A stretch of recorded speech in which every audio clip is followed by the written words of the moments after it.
Hi, my name's PJ, and welcome to our short presentation. Have you ever wondered how the rich keep getting richer while broke people stay broke and the middle class seems to be shrinking?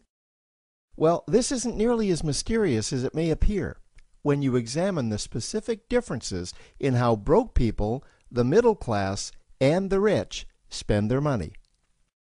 Now, this is such a simple concept, yet so profound, it nearly knocked me out of my chair when I finally understood it.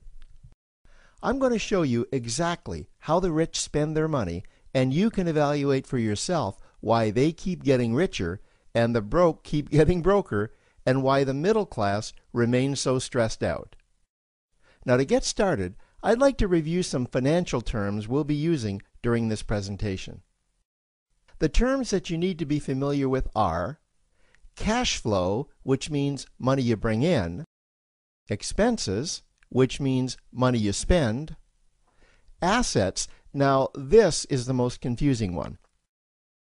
You're probably familiar with the traditional definition of an asset, which is something you own or have equity in. However, back in the 1990s, Robert Kiyosaki introduced us to a new definition of an asset in his groundbreaking Rich Dad, Poor Dad series of books. Robert taught us that an asset is something that pays you, and that's the definition we'll be using here. Liabilities is the last term, and it's defined as things that cost you money. As an example, a house is typically viewed as an asset, but can it actually be a liability? Yes, with our revised definition, anything that costs you money is a liability, not an asset. If you have a mortgage, your house is an asset to your banker because it pays him or her every month. But could a house also be considered an asset to you? Yes, in the right circumstances it could, when it pays you money. Let's say you buy a house and you rent it out, and it paid you a positive cash flow every month after all expenses. That would then be considered an asset. Now, one more time with the terms, just to be very clear before we continue. Cash flow is money you make. Expenses, that's money you spend. An asset pays you, and a liability costs you. Now let's take a look at how broke people spend their money. Now, when I say broke people, I'm not referring to the destitute. I'm speaking about that large portion of our society that lives from paycheck to paycheck and who never seem to have any money. In fact, most times there's more month left at the end of their money, and I'm sure many of you can relate to that group. On payday, broke people buy what I'm going to call stuff. Well, what's stuff? Well, that's inexpensive things that people buy that they don't really need to survive. You go into someone's house and you can't find any counter or tabletop space in the whole house because of all the stuff on it. Their house and their cars are full and cluttered with stuff. Well, where do they get all this stuff? They buy it at the flea market, at the garage sale, at the dollar store, at the craft show. So cash flow comes in, and then it goes straight out the expense column to buy stuff. You see, broke people never really educate themselves on assets and liabilities. They justify buying all of this stuff by claiming that it costs so little. But over the years, it's all they ever have. The problem is their cash flow never produced or created more cash flow. Now, please understand, I'm not undermining or taking any shots at this or any group. I just see a lot of financial difficulty out there, and it really doesn't need to be that way. Creating wealth isn't a mystery, it's a formula. The only reason someone doesn't create wealth is because they either don't know the formula or they don't apply the formula. Now let's take a look at the middle class. The middle class is the group that society mistakenly thinks are rich. They're not. Yes, they typically earn a six-figure income, and many of them appear rich, but it's what they buy with their money that keeps them prisoners of the middle class. What they typically buy are liabilities. Remember the definition of a liability? Things that cost you. By buying liabilities, the money gets pushed up and out their expense column. Liabilities are items like cars, boats, houses, airplanes, credit card debt. Now let's see just how this happens. The middle class gets a nice paycheck, let's say $10,000 for the month. They then split that down the middle and they pay their monthly expenses with half, and with the other half, they make a down payment on a new car. The car costs $5,000 down, and after they add on the insurance and the maintenance, that liability now costs $1,100 new dollars every single month. A few months go by, and they want a boat, then a vacation home, a Rolex watch on their credit card, a vacation on their credit card. And before you know it, their liabilities have raised their expense levels to near or above their income levels.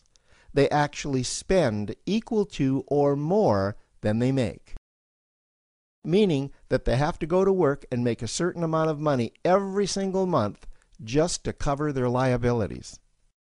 The other important issue with both broke people and the middle class is that normally all of their cash flow is dependent on their own effort, meaning that they've educated themselves to exchange their knowledge and expertise for someone's money. Also, the money they earn is usually the highest taxed form of income. Here's an example. An attorney is knowledgeable about law, so people pay him or her in exchange for that knowledge on an hourly basis. The problem here is that if the attorney isn't sharing that knowledge with a client, then the attorney isn't making any money. This causes lots of stress and anxiety in their lives, and if you ever ask them to take an afternoon off to play golf with you, well, they very rarely can because of how much money it'll cost them to take that time off. On the surface, life's pretty good. The reality is that it's a roller coaster ride. That's the middle class. Now, I know this group very well because for a great deal of my adult life, that was me. Now let's take a look at how the rich people spend their money. Rich people acquire assets. Again, an asset is something that pays you. If you want to become rich, buy assets that earn you more money. The money cycle looks like this. Acquire assets that produce cash flow, invest the profits to acquire more assets that produce more cash flow, invest those profits to acquire more assets that produce more cash flow. The rich spend their money and acquire things that produce more money. Here are a few examples of assets that produce more money. Investments are the obvious ones: stocks, bonds, real estate. Education is another asset. If you learn how to do something that produces more money for you and you actually do it, that's buying an asset. There's a great quote that goes, "If you think education is expensive, you should see how expensive stupidity is." Another example of assets you can acquire that pay you are cash-generating opportunities, especially those opportunities that can create a passive cash flow. Passive meaning that once you build it up, the money continues to flow whether you're still building it or not. Here's a small example. Let's suppose you bought a pinball machine and you put it in a barber shop, and you don't spend any of the profits. You save them until you can buy another pinball machine and put it in another barber shop. This, by the way, was Warren Buffett's first business. If you don't know who Warren Buffett is, he's one of the top 2 richest men in America. The rich are extremely eager to find those passive cash-generating opportunities because those opportunities continue to pay them month after month, year after year, long after they've stopped working the opportunity. You know, I see this happen again and again with successful entrepreneurs. They find a passive cash flow stream that they build up, and it continues to pay them month after month, year after year. They then take those profits and multiply them in another passive cash-generating opportunity, and then again in another. In conclusion, here's what I've learned over the years.